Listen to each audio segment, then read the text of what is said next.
Vera sat on a bench in the hospital garden, unable to hold back her tears. It was the middle of April, a wonderful time of year. The fresh leaves had just unfurled, the sun was gentle, and a pleasant breeze, fragrant with the scent of warm earth, drifted by. Vera loved spring.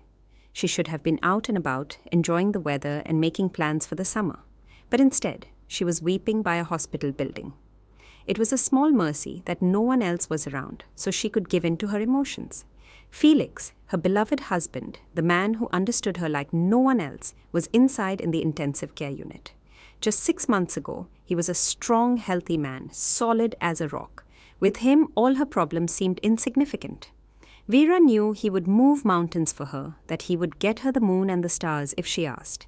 He made her feel safe and secure, cheering her up when she was sad, and offering just the right words of encouragement when she needed them. They were like two halves of a whole, and it wasn't a cliché. He seemed to know what she was thinking without her even having to speak. And now, here he was, in a hospital bed, hooked up to monitors and IV drips, yet still trying to comfort her. "We'll get through this," he'd said today, when he saw she was about to cry. Vera had held it together. Of course. The last thing she wanted was for Felix to waste his remaining strength on calming her down. But he saw right through her. He understood her feelings completely. "We'll get through this." It was unlikely. Felix knew his diagnosis only in broad strokes, but Vera was in constant contact with his doctor, Professor Aston, a leading figure in modern medicine. Vera's parents had used all their connections to get Felix treated by him. When it worked, she thought the worst was over. Now Felix was in the best hands. But doctors, even the best of them, weren't gods. They couldn't perform miracles, and a miracle was all that could save Felix. It broke Vera's heart to see him so pale and emaciated, with deep shadows under his eyes. His voice had changed too. It was weak and barely audible. And every day, the condition of the young man was getting worse. At first, Vera had held on to hope, but then Professor Aston had spoken to her just a few days ago. "Be prepared," he'd said. "The disease is progressing rapidly. The supportive therapy is becoming less effective, his vital signs are worsening, and there's still no word from the donor bank.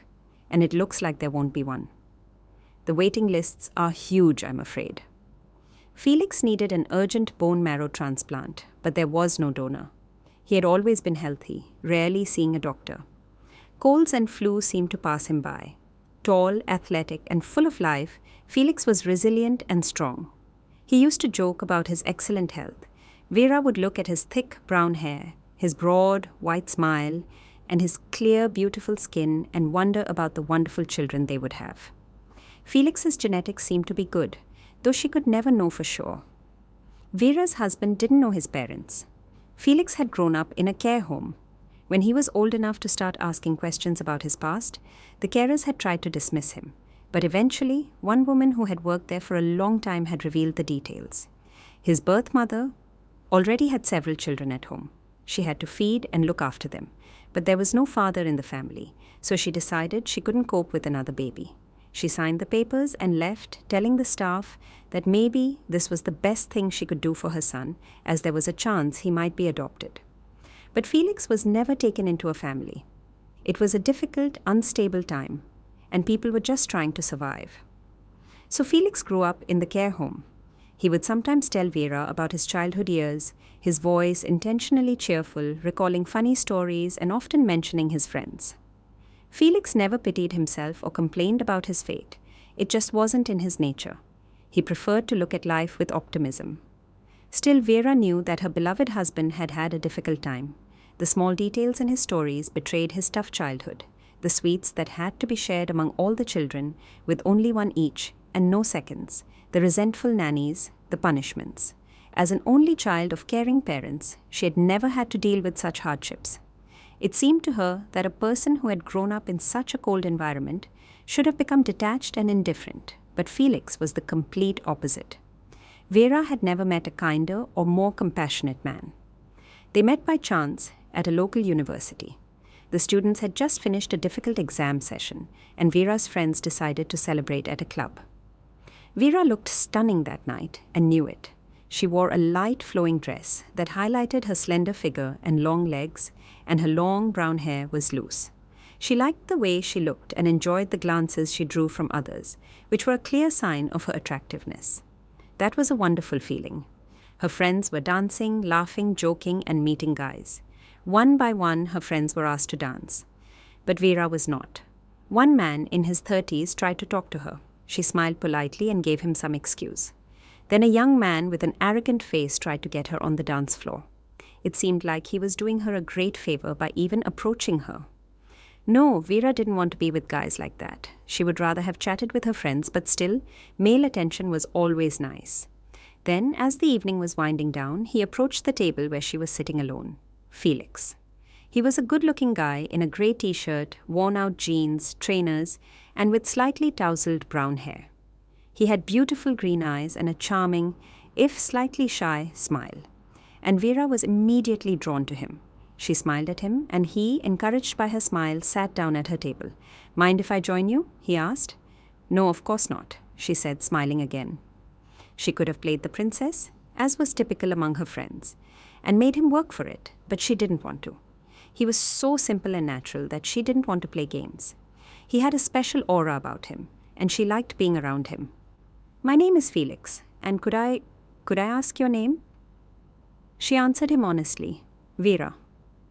"That's a beautiful name. I don't know anyone else with that name." "It's after my grandmother," Vera explained. "And your name is interesting too.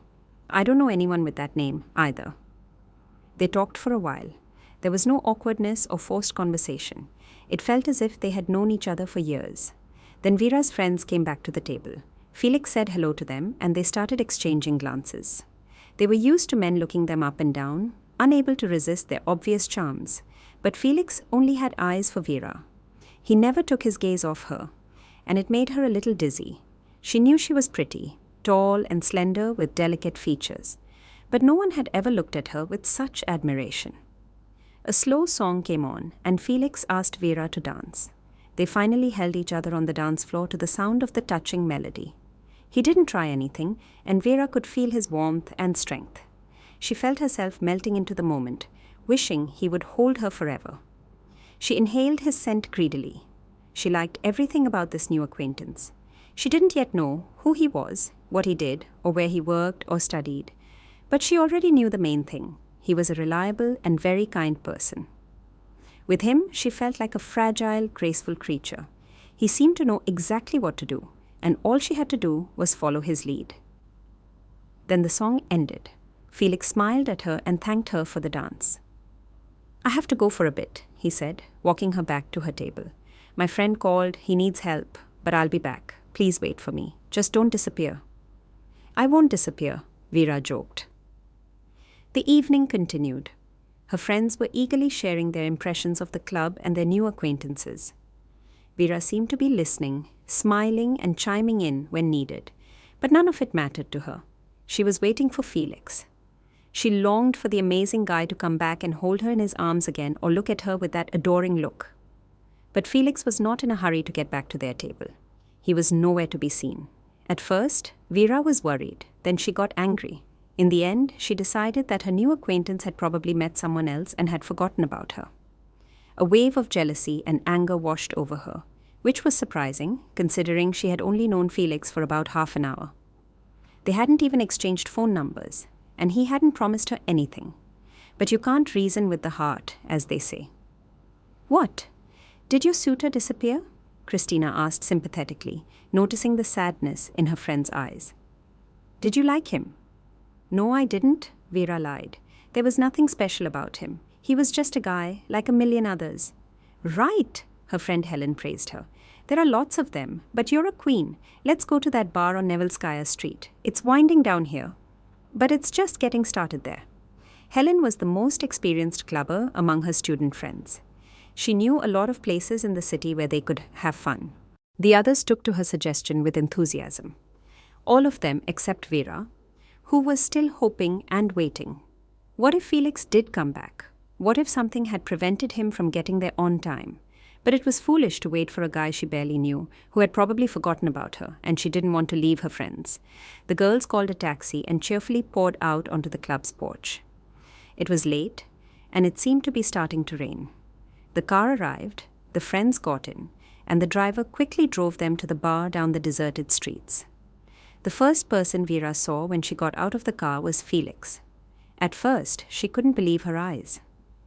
"We didn't even exchange phone numbers," the guy said, walking closer. "When I realized that and saw you were gone, it was as if someone had thrown a bucket of ice water on me. I was so afraid I'd never see you again." "How did you find us?" the loud and bubbly Helen chimed in. "I ran out onto the porch and saw you getting into a taxi. I hailed a rideshare and followed you," he explained. Vera smiled. No one had ever done something so cinematic for her before. "So, are you coming to the bar with us? Or what?" Helen asked. Felix looked at Vera with a questioning expression. "Or what?" she replied to her friends. "We'd rather go for a walk." Felix's face lit up. "Wait for me," Christina said, pulling her aside. "I'll be back in an hour. If you don't come, I'll call you." "Okay," Vera replied. She knew that the responsible Christina was worried about her and was intentionally saying that in front of a stranger so he would know that he was being watched and not try anything funny. They walked through the night, hand in hand, not wanting to part. They talked about everything and nothing, and sometimes they just walked in silence. Words were not needed then. Close to Vera's house, Felix kissed her. Her head was spinning. She had been waiting for that for so long, but Felix had been cautious with her, as if he was afraid to scare her away. "I saw you turning away everyone," he explained, "and I was afraid you would turn me away too. How would I live with that?" Felix and Vera started dating. She learned a lot about this young man, and the details of his life shocked her at first. It turned out that Felix had grown up in a care home. He had never seen his parents and didn't even know who his father and mother were. She couldn't wrap her head around it. How could someone survive without the support and care of a mother and father? But Felix not only survived, he thrived. Unlike most children from the care home, he devoted a lot of time to his studies. "I knew that otherwise I wouldn't have a future," Felix shared with Vera. The teachers, seeing his diligence, helped and encouraged him, giving him extra lessons. He was very grateful to them, especially to his physics teacher. He dreamed of becoming rich and famous so that he could go back and thank that good woman. With his excellent grades, he easily got into a prestigious college of economics and computer science. There, he quickly became one of the best students.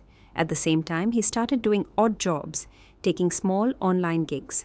He saved the money, knowing that he would need it after leaving the care home. After all, he had no one to help him in life. He only had himself to rely on.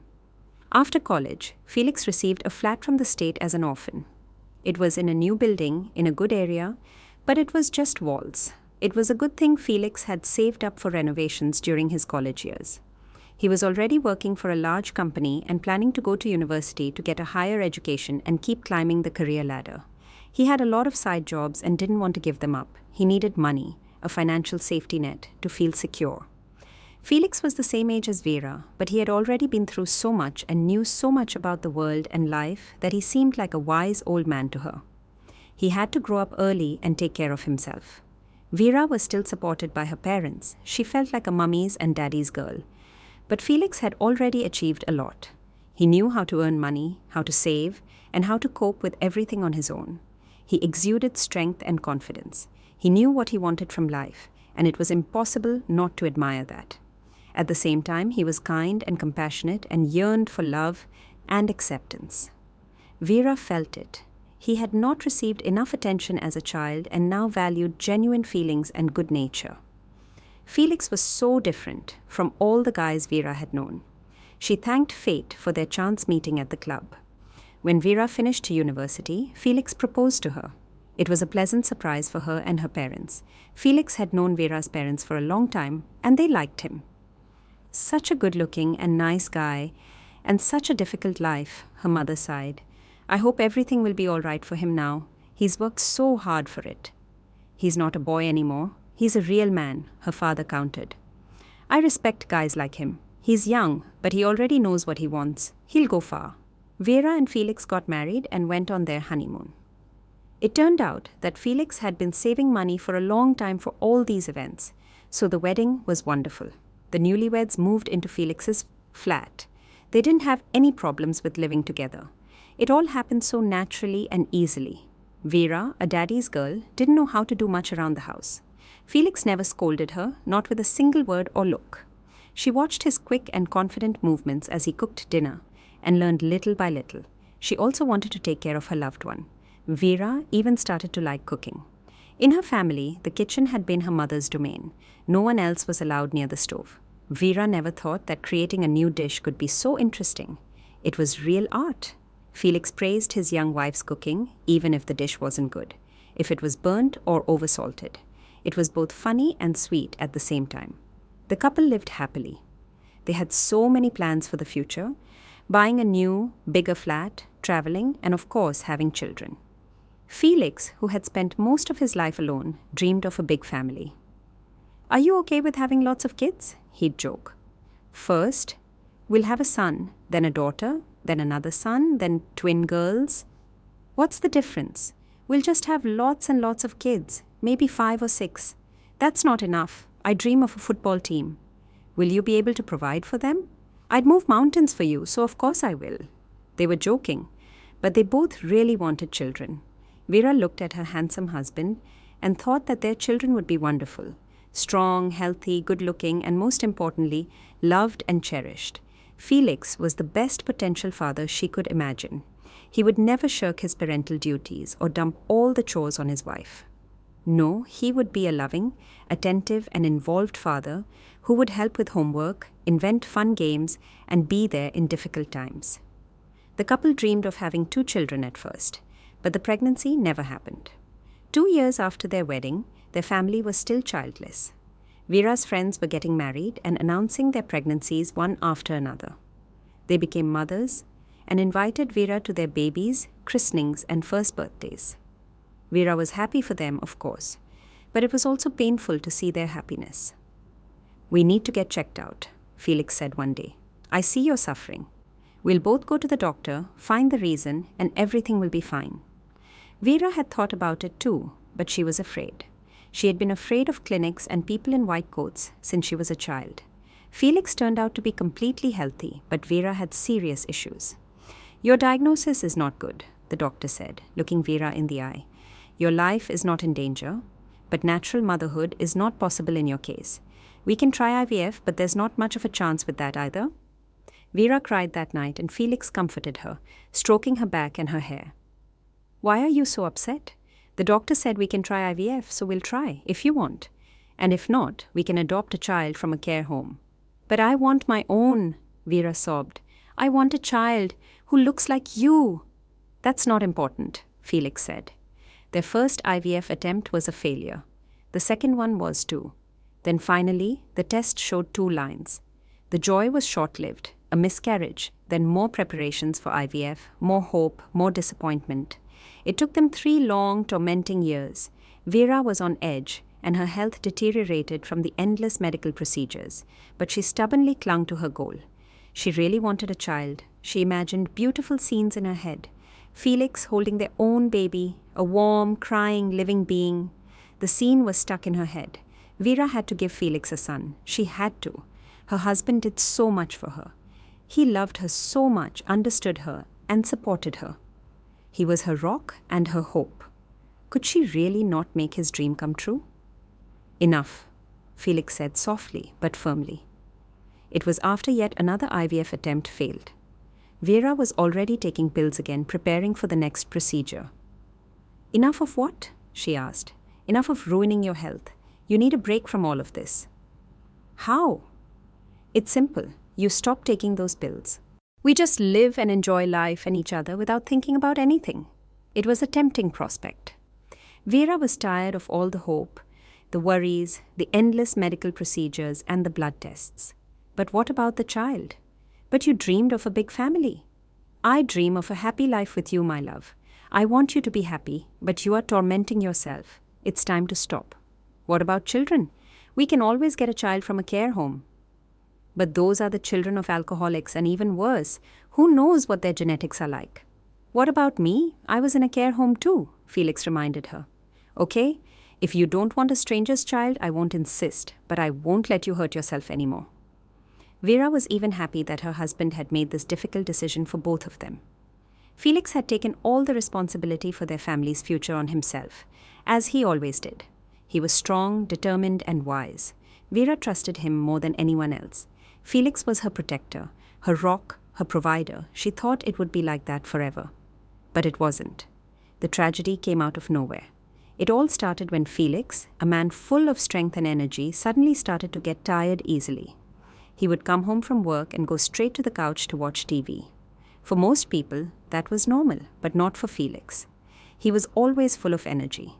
After work, he would fix something, take on extra projects, or take Vera for a walk. He wasn't one to shy away from household chores, always finding something to do in his free time. Tidying the storage room or the balcony, fixing the plumbing, or cooking a gourmet dinner. Felix was always busy. He couldn't stand idleness or laziness. This behavior was even irritating Vera at first. She didn't want her husband to be like her friends' husbands: work, kitchen, couch. Then Felix started to get tired even more easily. Now he would literally crawl home from work, pale, out of breath, and exhausted. His appetite worsened, and he started to lose weight quickly. Then the bruises started to appear on his body for no apparent reason. "You need to see a doctor," Vera told her husband determinedly. "I already made an appointment with a GP for you. Don't worry, I won't run away." Felix smiled. "I was going to go myself." Vera was worried about her husband, but she was sure that nothing serious was wrong. She thought the doctors would diagnose him with a vitamin deficiency, prescribe vitamins, and recommend regular walks. Maybe they would go on holiday somewhere by the sea and everything would be fine. But the diagnosis was a death sentence. The couple was not prepared to hear what they did. It turned out that Felix had a rare autoimmune blood disorder. His strong body was destroying itself. The worst part was that there was no cure. Felix was given treatment, but the doctor immediately warned that the results would be weak and short-lived. Felix needed additional testing. The young family's life changed overnight. All their plans, all their hopes, all their dreams suddenly seemed distant and unimportant. Even the inability to have children no longer seemed so fatal.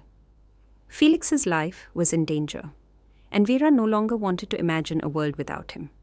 Vera's parents were horrified when they heard their son-in-law's diagnosis. They both loved Felix very much and even considered him the son they never had.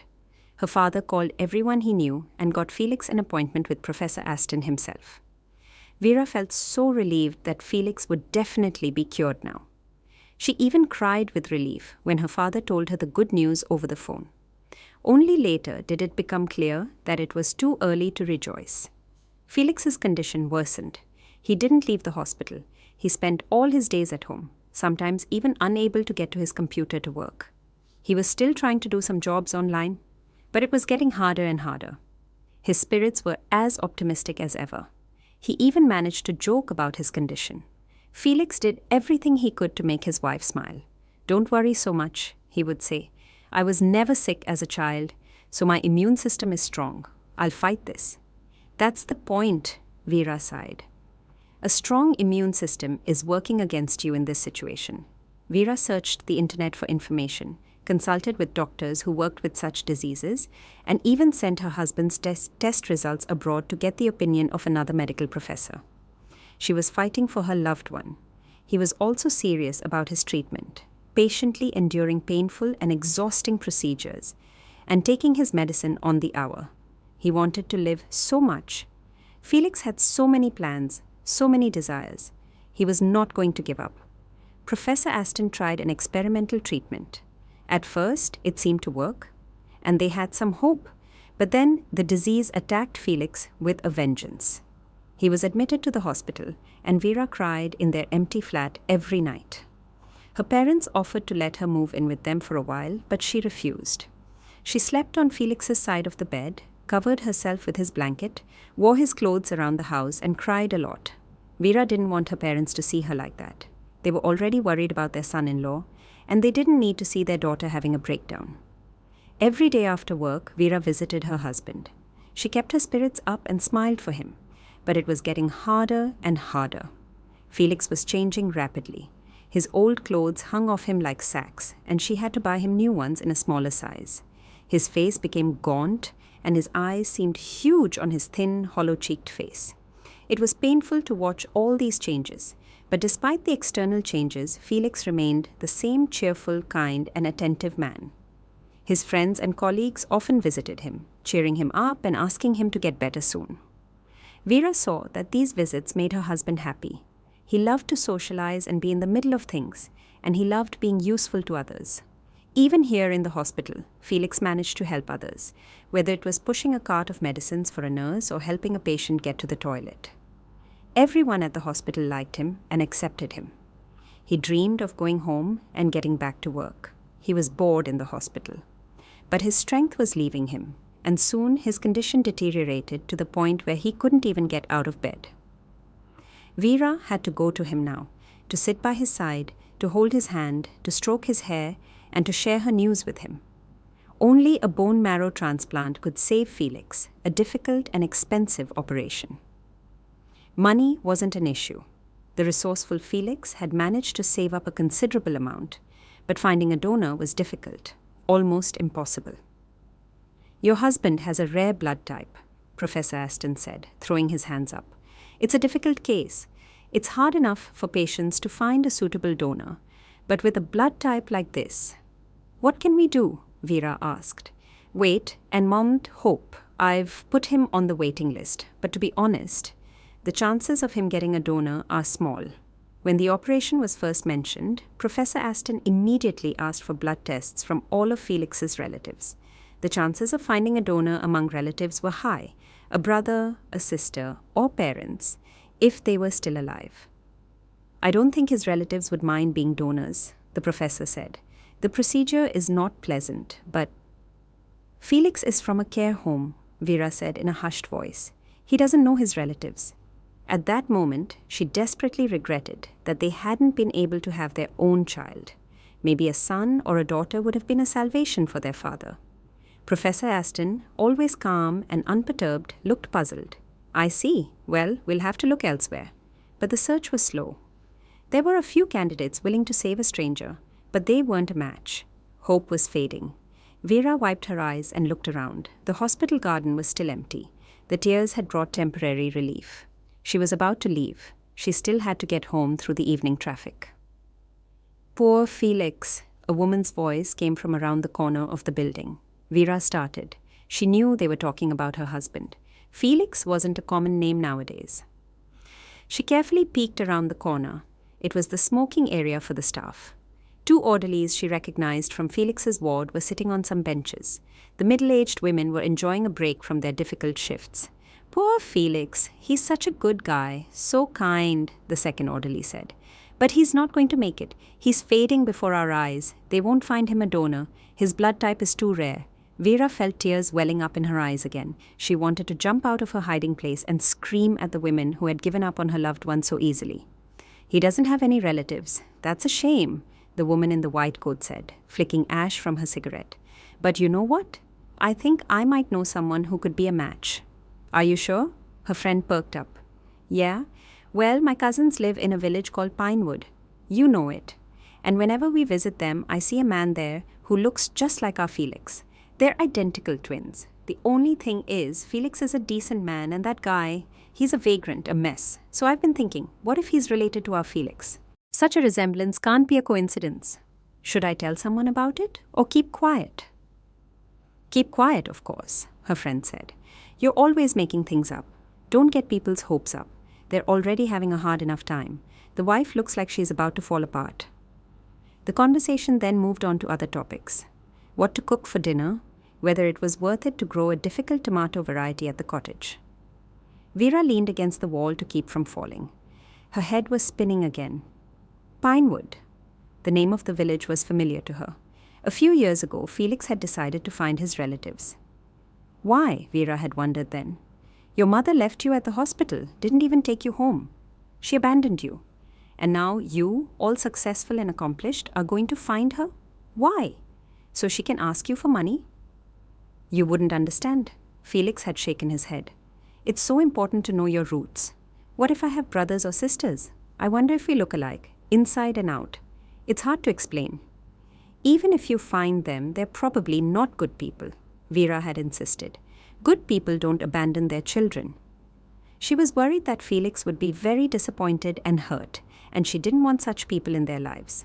She was almost certain that Felix's relatives were dropouts who would use him, playing on his emotions and a sense of responsibility. But Felix had started the search anyway. He even hired private detectives. There were no results for a long time. So much time had passed, and some of the documents had been lost. Still, the detectives eventually managed to find out where Felix's mother was from and her name, Larisa Yevgenyevna Petrova. With that information, it would be easy to find the family, but Felix suddenly stopped the search. He paid the detectives and asked them to drop the case. Vera didn't understand him again. "Well, I really wanted to find my family," he said. "I wanted to know who they were and why my mother left me. But then, when I was so close to my goal, I changed my mind." "Why?" his wife asked. "I don't know. Maybe I was scared. What would I say to them? What if they're all dead? How would I live with that?" Vera had shrugged. Later, much later, she understood that Felix was afraid of disappointment. As long as he didn't know for sure that his parents were amoral dropouts who had no problem abandoning their child, he could still hope. He could imagine different scenarios and excuses for his mother. Now, Vera heard the orderlies talking about a village called Pinewood. Felix's mother was from there. She remembered her name very well. And now it turned out that a man who was the spitting image of Felix and lived in Pinewood. Of course, it could just be a coincidence. But what if it wasn't? It was possible that the woman who gave birth to Felix had other children, and maybe one of them had stayed in Pinewood. For the first time since she had found out about her loved one's terrible illness, Vera felt a surge of energy. She had a goal. She was going to go to Pinewood and find out everything. In any case, even if his relatives were no longer in the village, now that she knew his mother's name, it would be easy to find them. And then, all she would have to do was convince them to get tested. She could offer them money too. That evening, Vera went to bed in high spirits. Instead of torturing herself with thoughts and crying, she was planning her next steps. Tomorrow, she would take time off from work. Then she would contact the detectives, give them the go-ahead to start the search again, and at the same time, she would go to Pinewood herself and find the man the orderly was talking about, the one who looked like her husband. She dismissed the thought that the orderly might have been exaggerating or that she had made a mistake. It couldn't be a simple coincidence. She felt it in her gut. The next day was filled with errands and packing. Vera finished all her important work at the office. She would be gone for at least a week. She went to visit Felix. He couldn't even sit up in bed, but he found the strength to smile and wink at her. "You look especially good today," Felix said, looking at his wife. "Did something happen?" "I just feel good," Vera said, sitting next to him and taking his hand. He squeezed her hand weakly. "That's great, but I know you well. You've got something planned. Come on, tell me." Vera didn't want to get his hopes up prematurely, and he wasn't supposed to get stressed. No, he shouldn't know that she was going to look for his relatives tomorrow. "I just had a really good dream," she said. "I dreamt you were healthy again, and we were getting ready to go on a trip with our child." "That's a great dream," Felix said. "I have dreams like that sometimes too. That means it will happen sooner or later," Vera said confidently. Vera had lied to her husband, but she had actually had a beautiful dream that night. She and Felix were walking down a sunlit street, each holding a child by the hand. Her heart was pounding with joy and a feeling of endless happiness. It was a shame that the alarm clock had mercilessly woken her up. She got out of bed, it was morning and time to go. The bus to Pinewood left in an hour, and she still had to get to the station. Vera put on a tracksuit and trainers, put her hair in a messy bun, and put on a cap to protect her head from the sun during the day. She threw on the backpack she had packed the night before and went on her way into the unknown. On the bus, Vera thought about what she should do. What if she found the man who looked like Felix? How would she talk to him? What if he wouldn't listen to her and just sent her away, thinking she was crazy? She had to be as careful as possible, but also bold and determined. Her loved one's life was on the line. Pinewood turned out to be a large village. There was even a main, wide street where Vera walked for a long time, looking around. Only now did she realize her mistake. She should have talked to the orderlies and found out where the man who looked like Felix lived. But she had been too excited and nervous then. Now she would have to find the man herself. Vera had a lot of photos of Felix on her phone, including ones taken before his illness. Maybe she should show the photos to the locals and ask them where the man who looked like her husband lived. But then she would have to tell them the whole story, and she didn't want to tell her life story to strangers. So for a few hours, Vera just walked through the village streets, carefully looking at the faces of the few people she saw. She was especially interested in the men, but she hadn't yet seen anyone who looked like Felix. "Why are you walking around here?" a creaky voice asked from behind her. "Who are you looking for?" Vera jumped in surprise and turned around. She saw an old man, small and skinny, with a thick head of grey hair and a short grey beard. His face was tanned, dark brown, and his pale blue eyes were looking straight at her. "What?" Vera asked, flustered. "I've been watching you for an hour now," the old man said. "You came in the morning and have been wandering around like you're lost. Did you lose someone?" "You could say that." Vera didn't argue. "Do you know everyone here?" "I know all the old-timers," he said. "But there are a lot of newcomers now, so I don't know everyone." Vera sighed and decided to trust this stranger. She didn't want to go home empty-handed. She had placed so much hope on this trip. "I'm looking for a man who looks like my husband. They say he lives here. Do you have a photo with you?"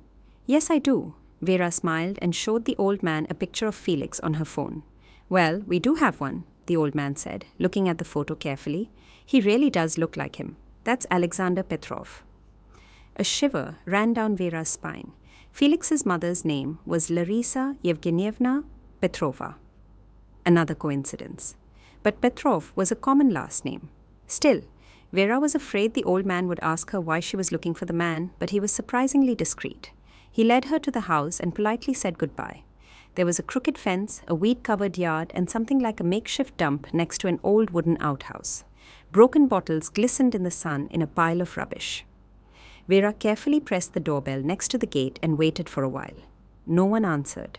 Maybe the doorbell was broken because she could hear someone inside.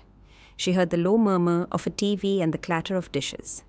Then she knocked, first softly, then louder. No response. Vera banged on the door with all her might and almost fell into the tall grass because the gate swung open. It wasn't locked. Anyone could walk in. Vera found herself in a dirty, unkempt yard. She was scared. What if a dog jumped out from behind the house or the owner got angry that she had just walked into his yard? But no one came out. Vera felt a little calmer and walked up to the porch. The front door was also open, but she didn't dare go inside without permission. She knocked loudly on the doorframe with her knuckles. The sound was muffled, but someone heard her. "Come in, the door's open," a voice said. Vera thought the owner was probably expecting a guest and wasn't expecting to see her, a stranger. But she went inside anyway. The place smelled of damp and age. The furniture was old, with torn upholstery and cracked paint. There were all sorts of things standing around. A mangy doll with a face drawn on with a blue pen, swollen books with yellowed pages, an old cassette player, a potted fig tree. Every surface was covered in a mess. Tables, windowsills, stools. Some of the plates were clean and empty, but others were dirty and had leftover food on them. A curious cat came out of a room into the hallway to see who had come. From the kitchen, she could hear the TV and the sound of something boiling. In this miserable, dirty house, there was the wonderful smell of fried potatoes with onions. Vera's stomach growled. She hadn't had anything so delicious in a long time. "What are you doing standing in the hall?" a man asked, coming out of the kitchen. Vera was about to get scared, to be alone with a stranger in his empty house. But when she saw his face, she gasped in surprise. He had the same eyes as Felix, the same cheekbones, the same hairline. Even a birthmark on his neck was in the same spot. The man looked incredibly like Vera's husband. But there were differences too. Felix lived a healthy life. He had clear skin, thick hair, and strong white teeth. Before his illness, he was athletic and handsome. This man, on the other hand, was obviously a smoker and a drinker. He had red, inflamed eyes, deep wrinkles, and an unshaven face. His clothes, stretched out track bottoms, and a dirty t-shirt completed the image. "Who are you?" the man asked. There was no aggression in his voice, just interest. "Are you from social services?" "I don't even know how to start this conversation," Vera admitted. "Maybe you could look at a photo of my husband first?" The man shrugged and came closer. From up close, he looked even more like Felix. Vera couldn't take her eyes off him. Okay, I looked, the man said. So what? He's a good-looking young man, but I don't know him. I've never seen him before. Tell me what's going on. I'm a simple man. I don't understand all this beating around the bush. It's a long, complicated story. I understand, the man said, nodding. Come into the kitchen then. Do you want some potatoes? The man, a total stranger, was inviting her to his table and acting as if they were old friends. It was awkward, but touching at the same time. Despite his unkempt appearance and the signs of heavy drinking, the man was likable. Vera sat on a free stool and began to tell her story. At first, she was shy, but the man listened carefully. He didn't interrupt or laugh. He didn't even ask any questions. His face seemed calm, but Vera could tell that her story was having a big impact on him. Vera first told him about her husband's illness, then about what she had overheard from the orderlies, and then about the details of Felix's life. She explained that her husband had been left at the hospital by his mother and had been raised in a care home. And now I see you, and you know, I don't even need a DNA test. You and my husband are the spitting image of each other. Show me his photos again, the man asked. As he looked at the pictures on Vera's phone, his hands trembled slightly, but his face remained expressionless. Is it really him? Is your Felix really my brother? Did you have a brother? Vera asked, desperately hoping that she hadn't made a mistake and that this was indeed a relative of Felix's who could save him from a deadly disease. My name is Alexander, the man suddenly said. We haven't been introduced, have we? And what's your name? Vera. Vera. That's a good name. A rare name. Did you have a brother? Yes, I did, Alexander said, nodding. I'll tell you a story now, and then we'll draw our own conclusions. It's no coincidence that you ended up here. Alexander was the only male in the family at the time the fateful events unfolded.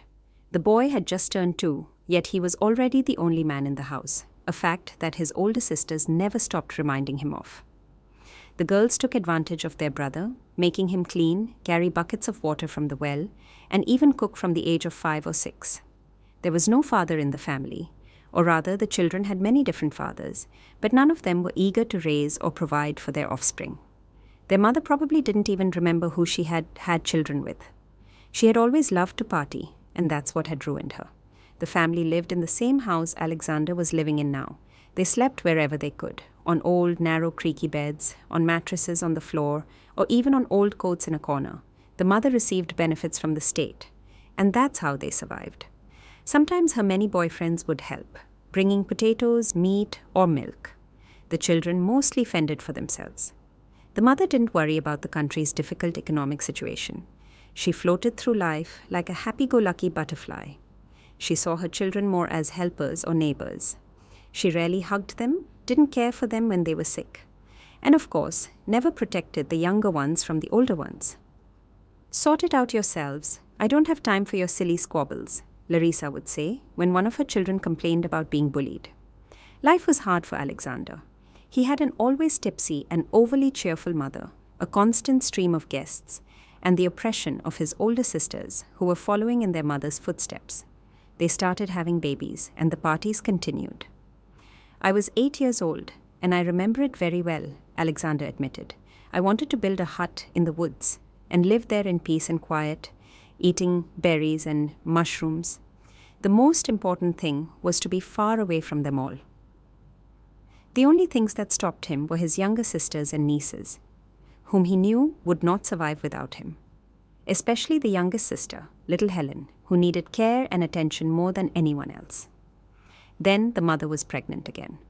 The children usually found out about a new baby when Larissa's stomach was too big to hide, and she didn't even try to. She took her pregnancies lightly, but this time the new baby was a source of disappointment. Why do we need another mouth to feed? The older girls complained. We don't have enough room as it is, their mother sighed, and now there's another freeloader coming. The older daughters would agree. At least we get good benefits for these brats, they'd say. It's not like it's a lot of money. I'm not bringing the baby home from the hospital, the mother decided. I'll just sign the papers, and that's that. Little Alexander almost choked on a piece of bread. How could a person abandon their child, throw it away? He had seen babies before, his nieces and younger sisters, and he knew how helpless and fragile newborns were. The thought of a tiny baby being left alone somewhere horrified him. "Mum, take the baby home. I'll look after him," he begged. His plea was met with a fit of laughter. "What are you talking about, little squirt?" One of his older sister's husbands hit him on the back of the head. Alexander went out into the yard. For some reason, he was sure that his mother was going to give birth to a brother, and having been raised in a house full of sisters, he dreamed of it. He would teach his brother boy stuff: how to fish, how to carve wooden figures with a knife, how to climb trees. They would understand each other like no one else. They would be inseparable. Alexander would no longer feel that aching loneliness in his crowded home. He vaguely understood, even at his young age, that the way they were living was wrong.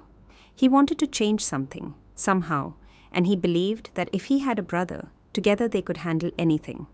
"Mum, don't leave the baby at the hospital," Alexander pleaded almost every day. Larissa reacted differently, depending on her mood. When she was happy, she would laugh and make light of it. When she was in a bad mood, she would yell at him for being so annoying. Alexander didn't know how to make his mother understand what he was feeling. It meant so much to him. "I still don't understand how I knew my mother was having a boy," Alexander said, looking into the distance. "I just felt it, or maybe I just wanted it so badly." The mother was taken to the hospital by ambulance in the middle of a boisterous party. Larissa didn't even understand what was happening at first. Only when the contractions became unbearable did she realize. The ambulance took a long time to arrive, and the mother was in labor. The chaos was immense. Luckily, the ambulance arrived in time, and Larissa was taken to the hospital. Alexander still remembered the look of disgust on the paramedic's face. "You're pregnant and you're drinking? It's easier that way," Larissa honestly admitted. "It makes this dog's life easier. Aren't you afraid of harming the baby?" "It's all lies," Larissa waved her hand. "I've been drinking my whole life, and my children are all healthy and beautiful." The mother was taken away. Alexander knew she would be back in a week, as she always was when she went to the hospital to give birth. The boy was afraid his mother would go through with her plan, to leave the baby and not bring it home. His brother, the one he had been waiting for and loving for so long, would be abandoned. He went to his older sister and asked, "Will Mum bring the baby home?" "She won't abandon it, will she?" "I don't know," his sister sighed. "I hope not. It's so crowded here already. Why do we need another mouth to feed?" Alexander cried in despair. When his sisters saw that, they started to tease him.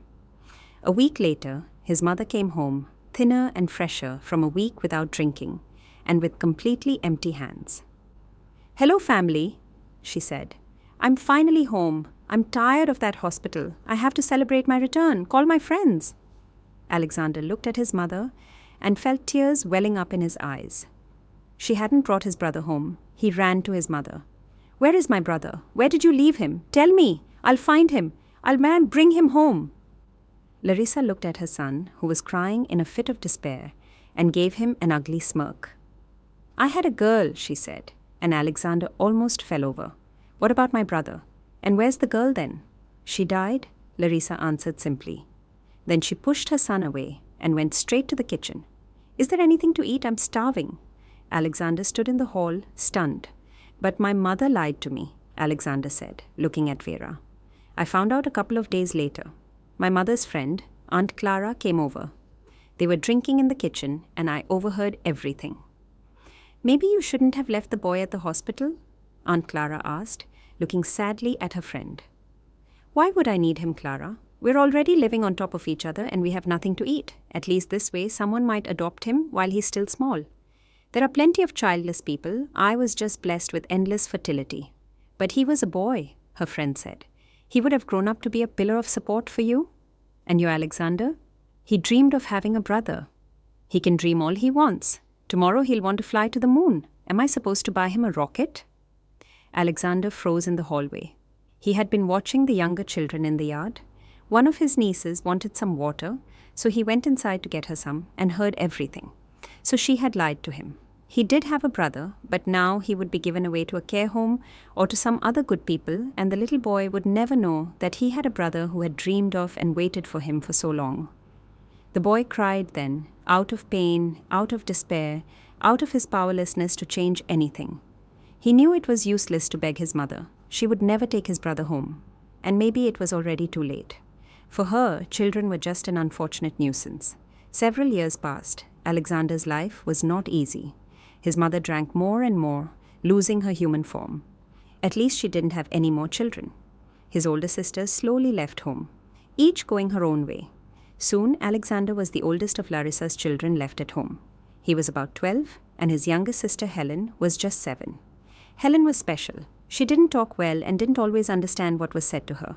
The village children called her the dummy. But Helen would just smile in response. She was so open, sincere, and vulnerable. She loved everyone and was amazed by everything in the world. Alexander was very attached to Helen. He had looked after her since she was a baby, fed her, bathed her, and put her to sleep. She would wrap her little arms around him and put her curly head on his shoulder, and Alexander would feel like the strongest, most loved, and most powerful person in the world. He protected her from bullies, looked after her, and watched her more carefully than his other younger sisters because she didn't always know what she was doing. He worried about her. "Your mother was drinking her whole pregnancy, so the child was born sick," the neighbors would say. Alexander always wondered, what if my sister had been born normal, like everyone else? Would she still have been as kind, open, and sincere? Alexander always made sure the gate in the yard was locked. Helen often played alone by the house, where he had built her a swing from a car tire and a sandbox. He rarely took her to the playground because there was always someone who would call the innocent girl names or push her. He had also taught his sisters to watch the gate, and they did. None of them loved Helen as much as Alexander did, but they did love her in their own way. But it was useless to talk to his mother. When she was sober, she would listen and understand, but as soon as she had a drink, she was useless. So, when their mother was drunk, Alexander would try not to leave Helen alone. You never knew what could happen. But on that fateful evening, he had to go to the shop to buy bread, pasta, and milk. He left Helen in the yard. There was no one else at home. His mother was at her friend's house on the other side of the village. She would be there until morning. She would either come home late at night or early in the morning, collapse in the hall, and sleep soundly. Alexander wasn't worried about Helen. Nothing would happen to her if she played in the fresh air in their yard. But their mother came home early. She had had a fight with someone and had left her friend's house in a huff. Of course, Larissa was completely drunk. She didn't even notice Helen in the sandbox. She left the gate open and went to bed. When Alexander came back, he immediately saw the gate wide open. A terrible premonition clenched his heart. He ran into the yard. The playground was empty. He ran into the house, hoping Helen had gone into the kitchen, where she loved to play with dishes, but he found only his mother at the table. She was smoking, flicking ash onto the tablecloth. A bottle of vodka stood in front of her. "My son is home," Larissa said, seeing him. "You brought bread. Good boy. I was just about to have a snack." "Where's Helen?" Alexander cried in despair. "She was playing in the sandbox." Larissa waved her hand towards the window. She didn't like her youngest daughter. She didn't like being a mother in general, but she felt a real dislike for Helen. The girl irritated her with her very presence. "She's not there," Alexander screamed and ran out. Maybe he could catch her before she went too far. Helen never left the gate alone. Alexander would always go with her, or sometimes their oldest sister Svetlana would take her out. Helen couldn't be left alone. She could act unpredictably and go somewhere dangerous. Their neighbor, Mrs. Smith, saw Alexander running around in a panic. "Is everything all right, dear?" she asked. "I've been looking for Helen. She was playing outside." "I saw her," Mrs. Smith said. "She was walking towards the lake." Alexander ran to the lake. The police and search team were there. After 2 days, people were already saying that the child would not be found alive. Alexander didn't want to think about that. He blamed himself for not taking Helen with him to the shop, but he couldn't have known that his mother would come home so early. Then divers found Helen. The girl had apparently gone to the lake. Alexander used to take his sister to the water a lot, where they would make castles out of wet sand and dry them in the sun. It seemed that after being left alone, the girl had remembered the place where she was happy and had gone there. Alexander had always watched his sister carefully during those walks. He would never let her go too deep. He would stop her. But Helen didn't understand, and since Alexander wasn't there, there was no one to stop her. She had gone too deep and couldn't get out. The tragedy happened. "It was so horrible," Alexander said. Even after so many years, he couldn't think about it without being sad. He still has nightmares about it. "The police came to our house," he said. "I knew everything right away, but I still had hope. For those 2 days, my mother hadn't drunk because the neighbors and the police were watching her, but she wasn't worried about Helen. She was just annoyed by all the fuss about her missing daughter. When the police found Helen, Alexander wanted to run to her, but a police officer stopped him. "Don't go there, son. Don't look." But his mother had no problem looking. She didn't care. "It's a good thing she's dead," she'd say to anyone who'd listen. "She was a dummy anyway. She's in a better place now," the neighbors would say. "She'll be at peace." Alexander blamed himself for everything. He should have taken Helen with him to the shop, and none of this would have happened. But his mother seemed almost happy that her sick daughter was gone. "Well, it's good that it happened," she said. "She was a dummy anyway. She was never going to make it." Her words enraged Alexander, but he kept his mouth shut. He had long realized what kind of person his mother was. It was useless to try to explain anything to her. After that, social services finally took an interest in the family. Social workers with folders in their hands, police officers and other officials started coming to Larissa's house.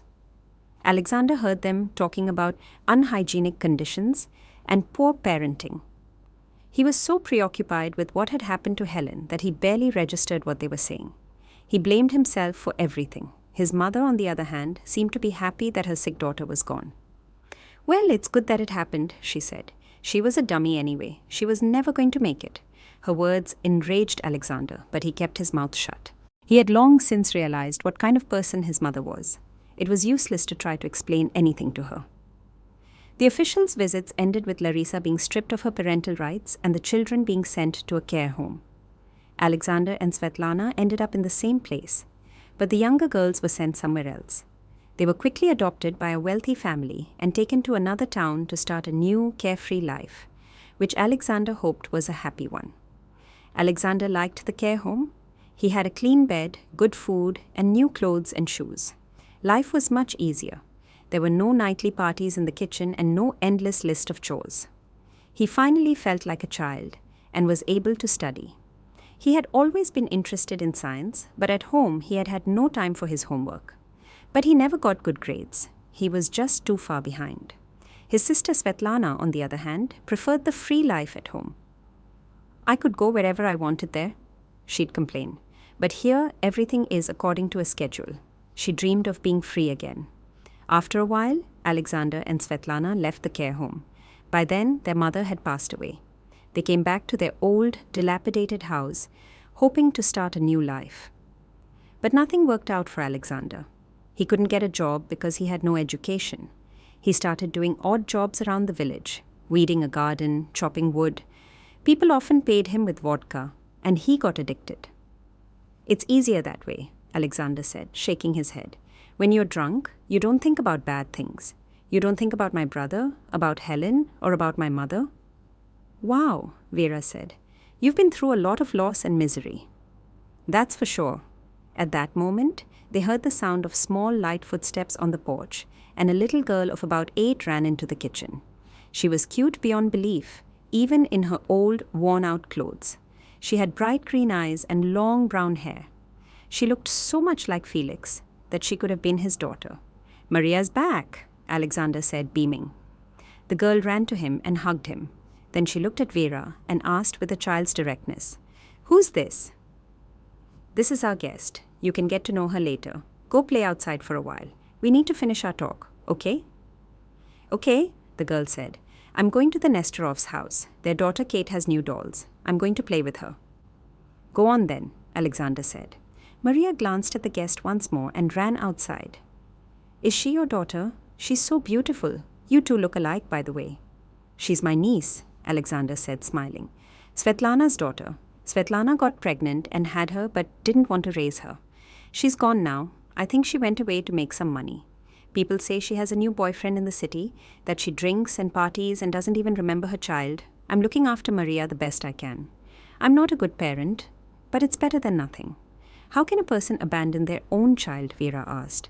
"Just like that. I told you, she's just like her mother. She doesn't need Maria, just like we weren't needed by our mother. She gets benefits for her, and that's all that matters. Now, you tell me about him, about my brother. I've dreamed of meeting him my whole life, but I never thought it would be possible." Vera was happy to tell him. She loved Felix and was proud of him. Alexander listened carefully. He wanted to know everything: what Felix did for a living, what movies he liked, what his dreams were. "When can I see him?" "Tomorrow, if you want." "So, are you going to get tested and be a donor?" "Are you even asking?" Alexander said, his voice full of surprise. "That's not even up for discussion. Thank you." Vera was on the verge of tears of relief. This man, who lived in a village in an old house and had achieved nothing in life, was so kind, so compassionate, and so caring. It was very touching. "Where should I go tomorrow, and at what time?" Vera gave him the address of the hospital. "I'll be waiting for you at the main gate. I'll let the doctors know everything will be ready." The next morning, when Vera arrived at the meeting point, she immediately saw Alexander. Her heart felt lighter. She had been afraid he would change his mind or get drunk the night before and not be able to get up in the morning. But he was at the gate even earlier than the appointed time, looking nervous, clean-shaven, and neatly dressed. He had clearly prepared for this. Vera took him to the lab. The doctors were ready for the complicated procedure. When it was over, Alexander asked if he could see his brother. He said the word brother with such warmth and hope in his voice. "Yes, but I haven't told him about you yet." "Are you ready for a surprise?" Felix's condition was a little better. The new supportive drugs seemed to be working. He smiled broadly when he saw his wife. "Hi, you're early today. I wasn't expecting you." "Hi, I have such news for you. I don't even know where to begin." About 20 minutes later, Vera was sitting in the corridor next to her husband's room. Alexander was in there with Felix. She was once again amazed at how much the brothers looked alike. They were talking about something.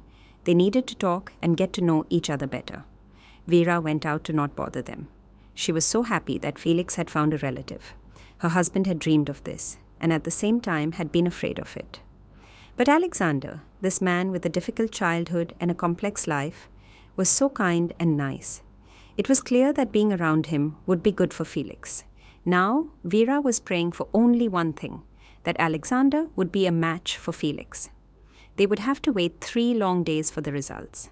Those 3 days felt like an eternity. Vera didn't know what to do to stop thinking about the tests.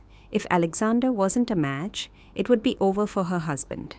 Alexander assured her that if he wasn't a match, he would find his sister in London and force her to get tested. But something told Vera that the stranger, Svetlana, would probably not agree to be a donor. Even money might not help. And by then, it would be too late. 3 days later, the professor called her early in the morning and told her that Alexander was a perfect match for Felix. "We're preparing your husband for the operation," he said. 2 years have passed since then. It was a difficult time. First, there was a major operation, then a long recovery. Felix spent several more months in the hospital. Now, not only Vera and his friends visited him, but also his brother. Alexander often brought his niece, Maria, with him, and her presence made Vera and Felix very happy. Felix recovered and went back to work. He was energetic and full of life again. The first thing he did was get his brother into a private rehab center to help him get rid of his addiction. "I've been drinking my whole life. It's in my blood. You can't help me. And who will look after Maria?" Alexander had said. But Felix and Vera insisted. They took the girl in while Alexander was in rehab. Vera finally felt like a mother. She cooked for Maria, took her shopping, and bought her beautiful clothes. Felix also spent a lot of time with her, helping her with her homework, taking her to the park, and teaching her how to skate. They were a happy family of 3. "What about adoption?" Alexander asked one day when Felix and Vera came to visit him. He was shy and stuttered. "You don't want to adopt Maria, do you? Her mother isn't interested in her anymore. And the girl has grown so attached to you. She tells me all about your life together with such enthusiasm." Of course, Felix and Vera were all for it. They had dreamed of a child for so long, and now they had a daughter ready-made. The couple often talked about how hard it would be to say goodbye to Maria. But they didn't have to. It was a long process to get Svetlana's parental rights terminated. But she didn't care. She didn't even show up for the hearing. She was notified of everything by letters and phone calls. But Svetlana, who was indifferent to her own daughter, had no interest in getting to know her younger brother either. "Well, that's Svetlana for you," Alexander would say. "She's just like our mother." Rehab had done wonders for Alexander. He got rid of his addiction and started a new life. Of course, his new family helped him. "You're doing so much for me," Alexander would say shyly. "I feel so awkward." "You saved my life," Felix would remind him. "It wasn't just me, it was Vera who found me." "We did it together. If it weren't for her..." Felix got his brother a job at his company. Alexander had golden hands, so the technical department was very happy to have him. "You should move to the city and be closer to us," Felix would say. "It's easier when we're together." Alexander agreed. He sold his house in the village. He gave part of the money to Svetlana, and the other half was the down payment for a mortgage on a flat in the city. It was a small flat, but a single man didn't need much space. It was in the building next to his brother's. Everyone was happy about that, especially Maria, who was very attached to her uncle. Now, uncle and niece could see each other every day. They often visited each other and spent all the holidays together. Felix finally had a family. He had a brother. Looking at Alexander and Felix talking quietly, Vera was happy. The brothers were together despite everything. It was wonderful that they had each other. Vera was even a little envious. She had always wanted a brother or a sister, but her parents hadn't wanted a second child, and it was so wonderful to have such a close person. We hope you enjoyed the story. If you did, please subscribe to the channel, leave a comment, and like the video.